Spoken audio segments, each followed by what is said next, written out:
என் தாய் தமிழை வணங்கி வாகை தமிழ்ச் சங்கம் நடத்தும்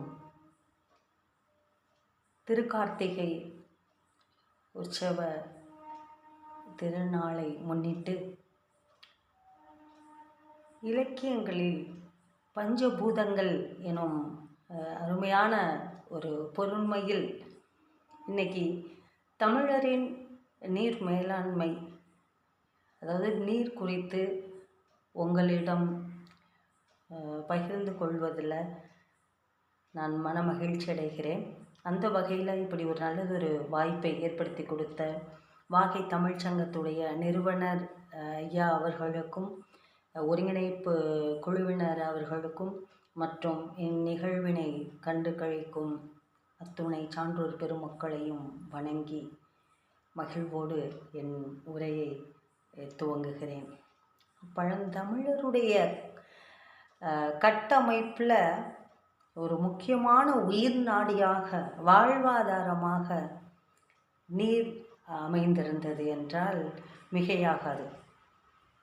ஏன்னா, நீரின்று அமையா உலகம் போல தம்மின்று அமையா நம் நயந்தருளி என்று நாம் பழந்தமிழ் இலக்கியம் நமக்கு அழகுரை எடுத்துரைக்கிறது.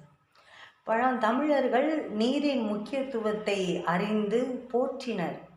மனித வாழ்விற்கு மட்டுமின்றி வேளாண்மைக்கும் நீர் முக்கிய தேவையாக இருந்தது. முக்கியத்துவம் அளித்தனர். அது ஏன்னா அடிப்படை வாழ்வாதாரம். அந்த வகையில் கிட்டத்தட்ட எண்ணற்றவை. இப்போ நான் ஒரு குறித்த நேரத்தில் நாம் இந்த உரையை வழங்கணும் என்பதற்காக ஒரு 47 வகையாக அந்த நீர்நிலைகள் எப்படியெல்லாம் இருந்தது, நாம் பழந்தமிழர்கள் பயன்படுத்தினார்கள் என்பதை பதிவிட்டுட்டு விரும்புகிறேன். என்னென்னா, அகழி, அதாவது அப்போ பார்த்திங்கன்னா அகழி இருந்திருக்கு. கோட்டையின் புறத்தே அகழ்ந்து அமைக்கப்பட்ட நீர் அரணாக அது இருந்திருக்கு. அது இப்போ என்னென்னா 47 வகையை வரிசையாக உங்களுக்கு கூறுகிறேன். அருவி, அந்த மலை முகத்தில் தேங்கிய நீர் குத்திட்டு விழுவது தான் அருவி என்று அழைக்கப்பட்டது. இப்படியெல்லாம் நீர்நிலையை பிரித்து அதை பராமரித்திருக்கிறார்கள் நம் முன்னோர்கள். ஆழி கிணறு, கடலுக்கு அருகே தோண்டி கட்டிய கிணறு தான் ஆழி கிணறு என்று அழைக்கப்பட்டதாக சொல்லப்படுகிறது. ஆறு, ஆறு என்பது அனைவருக்கும் தெரியும், பெருகி ஓடும் நதி என்று சொல்லுவோம். இளஞ்சி என்ற சொல்லு பார்த்திங்கன்னா பல வகை பயன்பாட்டிற்காக தேக்கப்படும் நீர் தான் இளஞ்சி என்று குறிப்பிட்டு பயன்படுத்தியிருக்காங்க அந்த நீர்நிலைக்கு. அடுத்தது பார்த்திங்கன்னா உரை கிணறு, மணற்பாங்கான இடத்துல தோண்டி சுடுமண் வளையமிட்ட அந்த கிணறு தான் உரை கிணறு என்று அழைக்கப்பட்டதாக சொல்லப்படுகிறது. இன்னும் பார்த்திங்கன்னா ஊருணி அப்படின்னு சொல்லுவாங்க. உருணி, அது மக்கள் பருகும் நீர்நிலை. இன்னொன்று ஊற்று, பூமிக்கடியிலிருந்து நீர் ஊறுவது ஊற்று. அடுத்தது பார்த்திங்கன்னா ஏரி, வேளாண்மை பாசன நீர்த்தேக்கம் தான் அந்த ஏரி என்று சொல்லுவாங்க. ஓடை, அடியிலிருந்து ஊற்றெடுக்கும் நீர், எப்பொழுதும் வாய்க்கால் வழி ஓடும் நீர், அதுதான் அந்த ஓடை என்று சொல்லப்படுகிறது. அடுத்து பார்த்திங்கன்னா கட்டுக்கிணறுன்னு சொல்லுவாங்க. அதாவது சரள நிலத்தில் வெட்டி கல் செங்கல் இவைகளால் சுவர் கட்டிய கிணறு தான் அந்த கட்டுக்கிணறு என்று சொல்லப்படுகிறது. பாருங்கள், எவ்வளவு நீர்நிலைகளை அந்த காலகட்டத்தில் நம் முன்னோர்கள் பராமரித்து அதற்கு பெயரிட்டு அழைத்து வந்திருக்கிறார்கள் என்றால் வியப்பாகவும் உள்ளது. நாம் அதெல்லாம் இப்பொழுது எங்கே காண முடியும் என்று வருத்தமாகவும் உள்ளது. கடல், அது அனைவரும் அறிந்தது, சமுத்திரம் என்று சொல்லுவோம். அடுத்தது கம்மாய் என்று சொல்லுவாங்க. இன்றைக்கி கிராமப்புறத்தில் கம்வாய், கம்மாய், பாண்டிய மண்டலத்தில் ஏரிக்கு வழங்கும் பெயராக இது இருந்திருக்கு. அடுத்ததாக பார்த்திங்கன்னா கலிங்கு, அதாவது ஏரி உடைப்பெடுக்காமல் இருக்க ஒரு முன்னெச்சரிக்கையாக கற்களால் அமைக்கப்பட்ட பலகைகளால் திறக்கக்கூடிய நீர்த்தேக்கம் தான் அந்த கலிங்கு என்று அழைக்கப்பட்டதாக இருக்கிறது. அடுத்தது பார்த்திங்கன்னா கால், அதாவது நீரோடும் வழி, அதான் கால். அடுத்து பார்த்திங்கன்னா கால்வாய், ஏரி, குளம், ஊருணி இவற்றுக்கு நீரிட்டும் வழி தான் கால்வாய் என்று அழைக்கப்பட்டதாக சொல்லப்படுகிறது. கிட்டத்தட்ட இப்போ 15 16 வரைக்கும் உங்களுக்கு சொல்லிட்டேன். அடுத்து பார்த்திங்கன்னா குட்டம்னு இருக்குது. குட்டம்னா அதாவது பெரும் குட்டை என்று சொல்லப்படுகிறது. அடுத்தது குட்டை, சிறிய குட்டம், மாடு முதலின குளிப்பாட்டும் நீர்நிலை என்றெல்லாம் சொல்லப்படுகிறது. சிறிய அளவில் நீர், அந்த குட்டையில் மாடு கிடக்கு, அதை எழுப்பிட்டு வா, மாடு அடைஞ்சு கிடக்கு அப்படின்னு சொல்லுவாங்க. குளத்தில் மாடு கிடக்கு அப்படின்னு சொல்கிறது போல். அடுத்தது குண்டம் என்கிற ஒரு பெயர் இருந்திருக்கு. சிறியதாக அமைந்த குளிக்கும் ஒரு நீர்நிலை என்று சொல்லப்படுகிறது. அடுத்தது குண்டு, குளிப்பதற்கேற்ற ஒரு சிறு குளம் தான் குண்டு என்று அழைக்கப்பட்டதாக சொல்லப்படுகிறது. அடுத்து குமிழி, நிலத்தின் பாறையை குடைந்து அடிவூற்றை மேல் எழுப்பி வர செய்து குடைகிணறு உருவாக்கின நிலையை அந்த காலத்தில் நம் இலக்கியங்கள் கூறுகிறது. அடுத்தது குமிழி, ஊற்றோட அடி, அதாவது அடி நிலத்தில் நீர் நிலமட்டத்திற்கு கொப்பளித்து வரும் ஊற்று என்று சொல்லுவாங்க. அடுத்ததாக குளம், அனைவரும் அறிந்தது. ஊர் அருகே மக்கள் குளிக்க பயன்படும் நீர்நிலை தான் குளம் என்று அழைக்கப்பட்டதாக சொல்லப்படுகிறது. அடுத்தது கூவம், ஒரு ஒருங்கில் அமையாத ஒரு கிணறு தான் கூவம் என்று அழைக்கப்பட்டதாக சொல்லப்படுகிறது. அடுத்தது பார்த்திங்கன்னா கூவல், ஆழமற்ற கிணறு போன்ற ஒரு பள்ளம், அதுதான் கூவல் என்ற சொல்லால் அழைக்கப்பட்டிருக்கு. அடுத்தது வாளி, ஆற்று நீர், அதாவது அந்த வாளி என்கிறத நம்ம என்ன சொல்கிறோம், ஆற்று நீர் தன் ஊற்று நீரால் நிரம்பி மறுகால் வழி அதிக நீர்வழி செல்லுமாறு அமைந்த அல்லது அமைக்கப்பட்ட ஒரு நீர்நிலை தான் இந்த வாளி என்று சொல்லப்படுகிறது. அடுத்ததாக பார்த்திங்கன்னா கேணி, அந்த கிணறு என்று சொல்லுவோம்ல, அகலமும் ஆழமும் உள்ள ஒரு பெருங்கிணறு என்று சொல்லுவோம். அடுத்தது சிறை, தேய்க்கப்பட்ட பெரிய நீர்நிலை சிறை என்று அழைக்கப்பட்டிருக்கு. சுனை, மலையிடத்து இயல்பாய் அமைந்த நீர்நிலையை சுனை என்று சொல்லியிருக்காங்க நம் முன்னோர்கள். அடுத்ததாக சேங்கை, பாசிக்கொடி மண்டிய, அதாவது பாசிக்கொடி படர்ந்திருக்கு, அப்படிப்பட்ட ஒரு மண்டிய குளம்தான் சேங்கை என்று அழைக்கப்பட்டிருக்கு. தடம், அழகாக நாற்புறமும் கட்டப்பட்ட குளம்தான் தடம் என்று சொல்லப்பட்டிருக்கு. அந்த காலத்தில் அதை பயன்படுத்தியிருக்காங்க. அடுத்தது தளிக்குளம், கோவிலுடைய நாற்புறமும் அந்த சூழ்ந்து அமைந்த அகழி போன்ற நீர்நிலை தான் தளிக்குளம் என்று சொல்லப்படுகிறது. அடுத்ததாக தாங்கல், அதாவது இப்பெயர் பார்த்திங்கன்னா தொண்டை மண்டலத்தை ஒட்டிய பகுதியுடைய ஏரியை குறிக்க பயன்படுத்தப்பட்டதாக இருக்கிறது தாங்கல் என்பது. திருக்குளம், திருக்குளம்னா கோவிலின் அருகே அமைந்த நீராடுகிற குளம். இது புட்கரணி எனவும் பெயர் பெற்றதாக சொல்லப்படுகிறது. அடுத்தது தெப்பக்குளம், ஆலோடியுடன் கூடிய தெப்பம் சுற்றி வரும் குளம் தான் தெப்பக்குளம். இப்போ பாருங்கள், எவ்வளோ நம்ம நீர்நிலைகளை பேசிக்கிட்டு வரோம் பாருங்கள். தொடுக்கிணறு, ஆற்றில் அவ்வப்பொழுது மணலை தோண்டி நீர் கொள்ளும் இடம்தான் தொடுக்கிணறு. அடுத்தது நடைக்கேணி, இறங்கி செல்லும் படிக்கட்டு அமைந்த பெருங்கிணறு தான் நடைக்கேணி என்று சொல்லப்படுகிறது. அடுத்தது நீராவி, அதாவது மைய மண்டபத்துடன் கூடிய ஒரு பெரும் குளம் தான் நீராவி என்று சொல்லப்படுகிறது. பிள்ளை கிணறுன்னு சொல்லப்படுகிறது. இன்னொன்று, குளம் ஏரியுடைய நடுவே அமைந்த கிணறு தான் பிள்ளை கிணறு என்று சொல்லப்படுகிறது. அடுத்ததாக பொங்கு கிணறு என்று சொல்லப்படுகிறது. ஊற்றுக்கால் கொப்பளித்து கொண்டே இருக்கும் கிணறு பொங்கு கிணறு என்று சொல்லப்படுகிறது. அடுத்தது பொய்கை, தாமரை முதலிய மண்டி கிடக்கும் இயற்கையாய் அமைந்த நீண்டதொரு நீர்நிலை தான் பொய்கை என்று அழைக்கப்படுகிறது. அடுத்தது மடு, ஆற்றிடையுடைய அபாயமான பள்ளம் தான் மடு. மடுவில் சிக்கி மாண்டனர் என்று சொல்வார்கள் தெரியுமா, அதுபோல். அடுத்தது மடை, அதாவது ஒரு கண்ணே உள்ள சிறு மதகு தான் அந்த மடை என்று சொல்லப்படும். அந்த மடையை திறந்து விடுப்பா அப்படின்னு சொல்லுவாங்க. அடுத்து மதகுனா பல கண்ணுள்ள ஏரி நீர் வெளிப்படும் ஒரு பெரிய மடை அடைப்பும் திறப்பும் உள்ளது தான் மதகு என்று சொல்லப்படும். மதகு திறந்தாச்சுங்க, நீர் எல்லா பக்கமும் பரவி போயிட்டுருக்குங்க அப்படின்னு சொல்லுவாங்க. அடுத்ததாக மறுகால்னு சொல்லுவாங்க, அதிக நீர் கழிக்கப்படும் பெரிய வாய்க்கால் என்று சொல்லப்படும். அடுத்ததாக வளையம், வட்டமாய் அமைந்த குளம் தான் வளையம். அடுத்தது வாய்க்கால், ஏரி முதலிய நீர்நிலைகளை கொண்டுள்ளது தான் வாய்க்கால் என்று சொல்லுவாங்க. இவ்வாறு கிட்டத்தட்ட 47 வகையான நீர்நிலைகளை நம் முன்னோர்கள் எப்படி கையாண்டிருக்கிறாங்க, அதை பராமரித்திருக்கிறாங்க, அதை பெயரிட்டு அழைத்திருக்கிறாங்க. ஒரு காலத்தில் பார்த்திங்கன்னா தமிழர் வாழ்வியலில் பின்னி பிணைந்த மிகப்பெரிய ஒரு சமூகமாக, ஒரு நீர் சமூகமாக ஒன்றி இருந்திருக்கு. பெருக்கெடுத்து ஓடும் ஆற்று நீரை கால்வாய் வழியாக அவங்க என்ன பண்ணியிருக்காங்க, ஏரிகளுக்கு அனுப்பி வைப்பது சாதாரண காரியம் அல்ல. ஆனால் அதற்கு நிறைய தொழில்நுட்பம் தேவை என்பதை உணர்ந்து அதற்கு தகுந்த மாதிரி தொழில்நுட்பத்தை கையாண்டிருக்காங்க. ஆற்றில் நீர் குறைவாகும் பொழுது அந்த நீரை என்ன பண்ணுறாங்க, முழுவதுமாக தடுப்பதற்காக ஏரியை மட்டும் நிரப்பிக் கொள்வதில்லை. அதாவது தமக்கு அடுத்தடுத்து இருக்கும் நீர்நிலைகளுக்கு ஆற்று நீரை பங்கிட்டு கொடுக்க வேண்டும் என்ற அந்த கணக்கெல்லாம் தெரிந்து வைத்திருந்திருக்காங்க நம் முன்னோர்கள். அதாவது அப்போ அந்த நீர் சமூகத்துடைய பிரிவினருக்கு என்ன சொல்லப்படுதுன்னா நீராணை கர்கள் என்று பெயர். அதாவது ஆற்றில் ஓடுகிற நீரினை ஏரிகளில் சரியான முறையில் சேமித்து விளைநிலங்களுக்கு சேர்க்கும் பொறுப்பு இந்த நீராணிகர்களுக்கு உரியது. இப்படி அவர்களுக்குன்னு ஒரு பொறுப்பை கொடுத்து அவர்களுக்கு பெயரே பாருங்கள், நீராணிக்கர்கள் என்று சொல்லப்படுகிறது. நீரை கொண்டு சேர்த்து அதை கட்டி காப்பவருக்கு நீர்க்கட்டியார் என்ற பெயர் அழைக்கப்பட்டிருக்கு. ஏரியில் மீன் பிடிப்பது, பரிசில் இயக்குவது, நீர் குறைவாக உள்ள காலங்களில் ஏரி நிலத்தில் விவசாயம் செய்வது என ஏரிக்குள் நடக்கும் எந்த ஒரு நிகழ்விற்கும் நீர்க்கட்டியாருடைய அனுமதி பெற்று தான் நம்ம செய்ய முடியும். இப்படியெல்லாம் எப்படி பாருங்கள், நம்ம முன்னோர்கள் வழக்கத்தில் இருந்திருக்கு.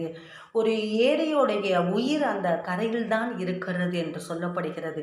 கரை உடைப்படுத்தால் அப்படியே எல்லாம் அழிந்து அங்கே வாழ்கிற மக்கள் எல்லாம் அழிந்து விடுவாங்க. அதனால்தான் அந்த ஏரியுடைய கரை மிக முக்கியமானதாக கருதப்படுகிறது. அப்போ ஏன்னா கரை உடைப்பெடுத்து ஊருக்குள் வெள்ளம் புகுந்தது என்று சொல்லுவாங்க. அதுபோல் ஆகிவிடக்கூடாது என்பதற்காக தான் அந்த கரை உயரமாக கட்டி வச்சிருக்கிறது. அப்படிப்பட்ட ஏரியை காப்பாற்றி வலுவாக வைத்திருப்பவருக்கு கரையார் என்று பெயரிட்டு அழைத்திருக்கிறாங்க. இவர்கள்தான் ஏரி கரைக்கு முழு பொறுப்பு. அப்போ ஒவ்வொருத்தருக்கும் ஒரு பொறுப்பு கொடுத்து அந்த வேலைகளை அவர்கள் செய்திருக்கிறாங்க நம் முன்னோர்கள். என்னதான் நம்ம கரையை வலுப்படுத்தினாலும் எதிரிகளால் எப்போது ஏரிகளுக்கு ஆபத்து இருந்து கொண்டு தான் இருக்கும். ஒரு ஏரியை உடைச்சா சுலபமாக ஒரு நாட்டோட பொருளாதாரத்தை ஆட்டங்காண வச்சிடலாம். ஏரிகளை உடைப்பது மிகப்பெரிய பாவம் என்று சங்க கால பாடல்கள் கூறினா கூட இதை மதிக்காத சில ஓரிரண்டு அரசர்கள் எல்லா காலத்திலேயும் இருந்திருக்காங்க. நேர்மையான முறையில் போரிட்டு வெல்ல முடியாத அந்த எதிரிகள் என்ன பண்ணுறாங்க, நீர்நிலைகளை அழித்தொழித்தனர் என்று சொல்லப்படுகிறது. அப்படி ஏரியை பாதுகாக்க நியமிக்கப்பட்டோரை குளத்து காப்பாளர்கள் என்று அழைத்தனராம். பாருங்கள், ஒவ்வொருவருக்கும் காப்பாளர் அது பெயரிட்டு எப்படி அவங்கள பராமரிக்க வச்சுருக்காங்க பாருங்க.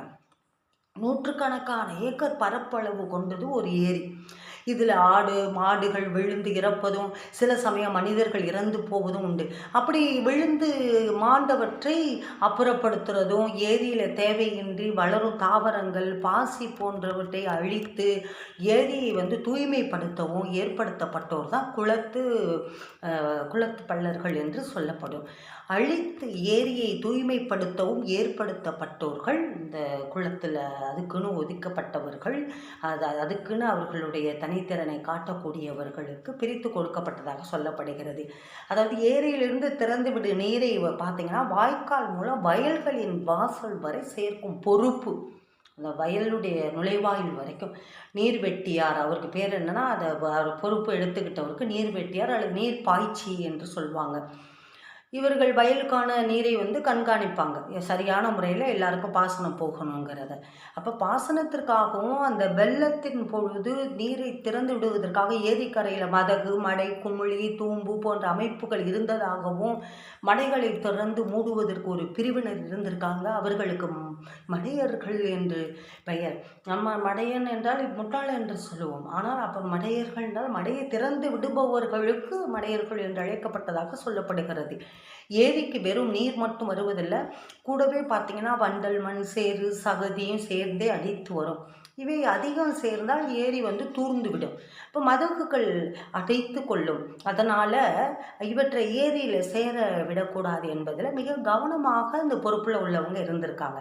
வண்டல் மண்ணையும் சேரையும் ஏரியில் இருந்து வெளியேற்ற ஏரியுடைய தரைத்தளத்தில் மதகுகளிலிருந்து கிட்டத்தட்ட 300 அடி தொலைவில் ஏரியின் உட்புறமாக குமிழி என்ற தொழில்நுட்பத்தை, இங்கே தான் ரொம்ப முக்கியம், அமைத்திருந்திருக்காங்க. மதகுக்கு 1 என்ற அடிப்படையில் குமிழி இருக்கும். அந்த குமிழி என்ன பண்ணுது, பெரிய தொட்டி போன்ற அமைப்பில் இயங்கும். இதன் நுழைவு வாயில் பார்த்திங்கன்னா ஏரிக்குள்ளும் வெளிவாயில் ஏரிக்கு வெளியே பாசன கால்வாயிலும் இருக்கும். அப்போ ஏரியில் அதிகமான வண்டலும் சகதியும் சேரும்போது இந்த குமிழியை திறந்து விடுவாங்க.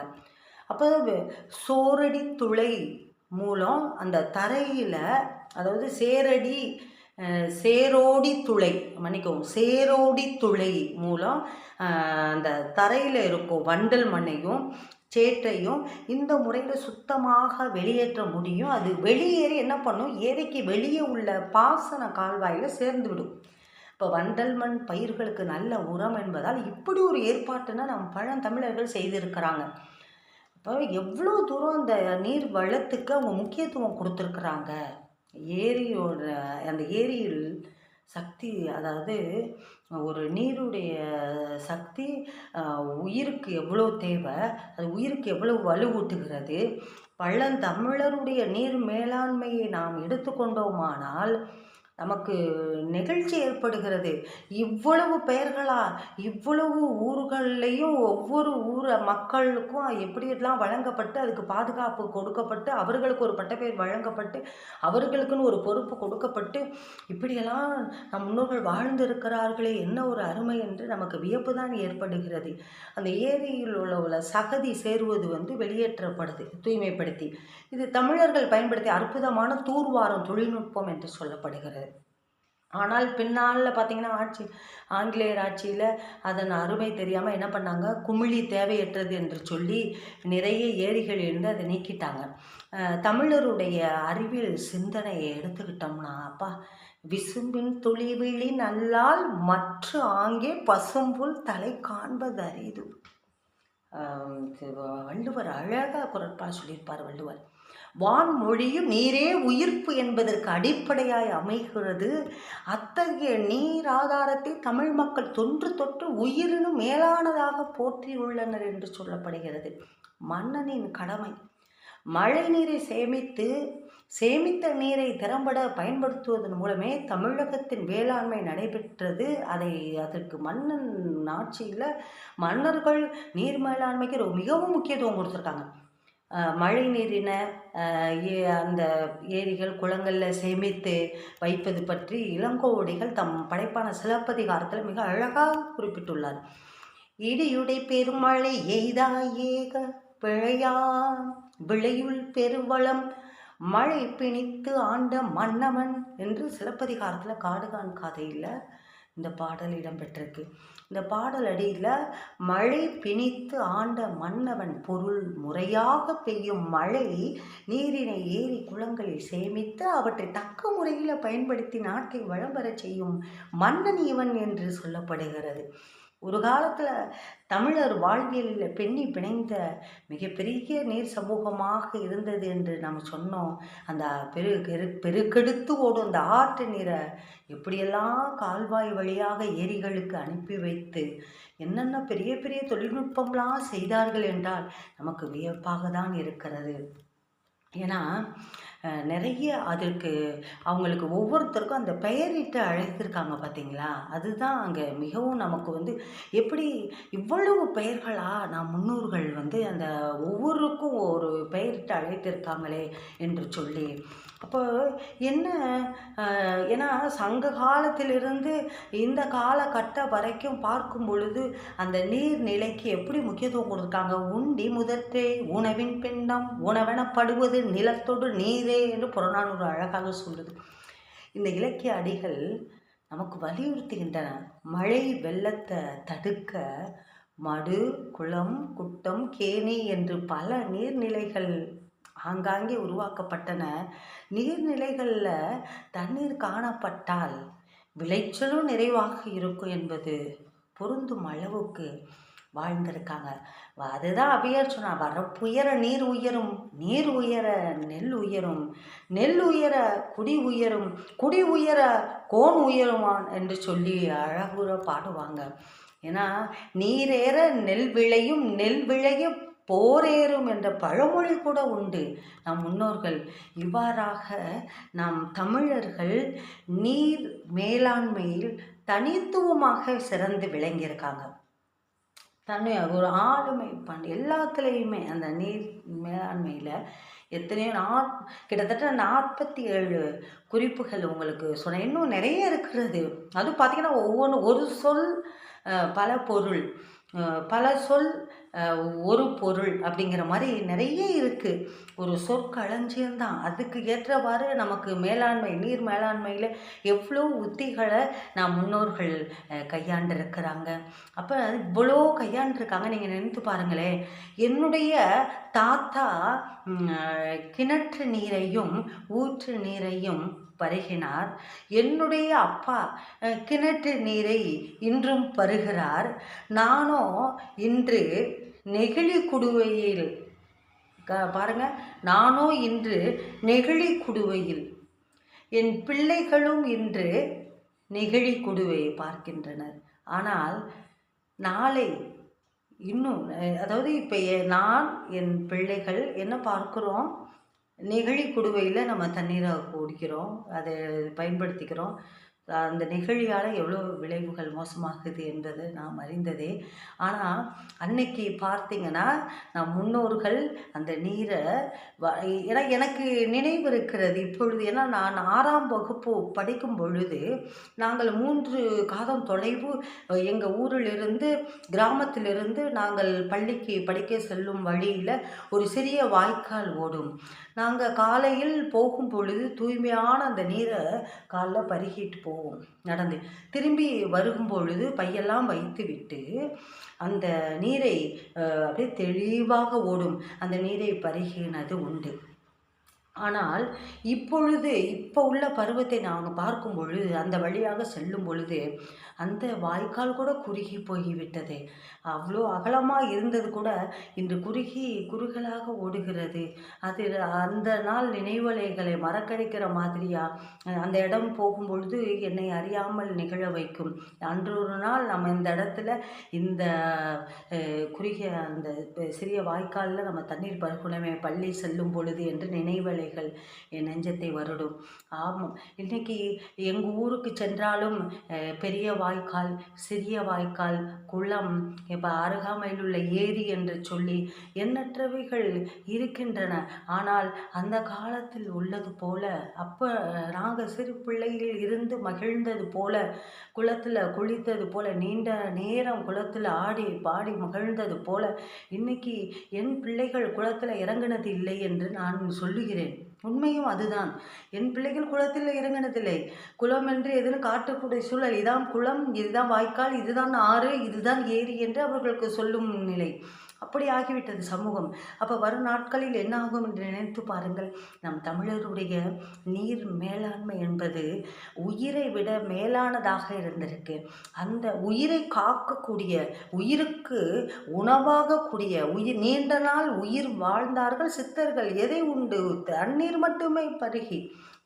மட்டுமே பருகி நீண்ட ஆண்டுகள் உயிரோடு வாழ்ந்தவர்கள் இருக்கிறோம். இன்றைக்கி என்னென்னமோ குடிச்சிட்டு, அதாவது குடிப்பதற்கு தண்ணியை விலை கொடுத்து வாங்குகிறோம். குடியை கெடுப்பதற்கும் தண்ணியை விலை கொடுத்து வாங்குறாங்க. குடிப்பதற்கும் தண்ணியை விலை கொடுத்து வாங்குறாங்க, குடியை கெடுப்பதற்கும் தண்ணியை விலை கொடுத்து வாங்குறாங்க. இதனுடைய அர்த்தம் என்னன்னு உங்களுக்கு புரியும். அதனால் நீருடைய மகத்துவத்தை உணர்ந்து கொள்வோம். அதிகமாக ஒரு நாளைக்கு பார்த்திங்கன்னா ஒரு 3-4 குடுவை, ஒரு பெரிய குடுவையில் நாம் பருகும் பொழுது உடம்பில் உள்ள நோய் கிருமிகள் வெளியேறும் என்று மருத்துவர்கள் நமக்கு சொல்லுகிறார்கள். இதை நம் சித்தர்கள் அப்பொழுதே சொல்லிவிட்டார்கள். நம் சங்க காலத்திலே பார்த்திங்கன்னா நம் முன்னோர்கள் அந்த நீரை எப்படியெல்லாம் பருகியிருக்கிறார்கள். மூங்கில் குழாய் வழியாக அந்த அந்த நீரை பருகி இருக்கிறார்கள். மூங்கில் குடுவையை பயன்படுத்தி பருகி இருக்கிறார்கள். இவ்வாறெல்லாம் நாம் அறிந்தது. நாம் இதனை மீண்டும் அந்த மரபினை மீட்டுருவாக்கம் செய்வோம். நீரின் ஏதோ இன்னைக்கு இந்த திருக்கார்த்திகைக்காக வாகை தமிழ் சங்கத்தில் இந்த நீரை பற்றி பேசுகிறோம் அப்படி என்பது இல்லை. நீர் மனிதனுடைய அடிப்படை வாழ்வாதாரத்தில் முதல் கட்டமாக இருக்கிறது. அப்போ நீர் இருந்தால் தான் வாழ்வு.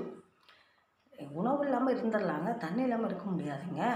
உணவு உண்ணாமல் இருந்துடலாம், ஆனால் தண்ணீர் குடிக்காமல் இருக்க முடியாது. ஆனால் தண்ணீர் குடித்து பல ஆண்டுகள் வாழ்ந்த முன்னோர்கள் நமக்கு இருக்கிறாங்க, ஆதாரம் சித்தர்கள். அப்போ அவ்வாறு நாம் நீருடைய மகத்துவத்தை உணர்ந்து இந்த நாட்களில் நீரினை எப்படி சேகரிப்போம், அந்த நீர் வளத்தை நாளும் நாம் பெறுவதற்கும், நீர் வறட்சியே இல்லாமல் நாம் பூமியை காப்பதற்கும் இன்னும் நிறைய நம்ம சொல்லிக்கொண்டே போகலாம். நான் நேரம் கருதி என் உரையை முடிக்க விரும்புகிறேன். ஏன்னா சங்க காலத்திலேருந்து இக்காலம் வரைக்கும் பார்த்திங்கன்னா அந்த நீரை குறித்து திரைப்படத்தில் கூட நிறைய பாடு, நதியே நதியே காதல் நதியே நீயும் பெண்தானேன்னு சொல்லிட்டு பாடல் நிறைய இருக்குது நம்ம நீர்நிலைகளை பற்றி. பொன்னி நதி பார்க்கணுமே தீயதி சம்மரி உழுது கொள்ள. அப்போ பாருங்கள் அந்த எவ்வளோ அந்த நீருடைய மகத்துவம் நிறைய நம்ம சொல்லலாம். நீரை பற்றி பேசணும்னா பேசிக்கொண்டே இருக்கலாம். ஆனால் பேசுவதோடு இல்லாமல் நாம் அடிப்படை வாழ்வாதாரம் அதுதான் என்பதை உயிர்நாடியாக கொண்டு இனி வருகிற சமூகத்தில் அந்த நீரின் மகத்துவத்தை உணர வைப்போம். மழை நீர் சேகரிப்பு குழாய்களை நாம் வீட்டில் பொருத்துவோம். அனைவருடைய வீட்டிலும் மழைநீர் சேகரிப்பு உருவாக்குவோம், தொட்டிகளை உருவாக்குவோம், தூய்மையாக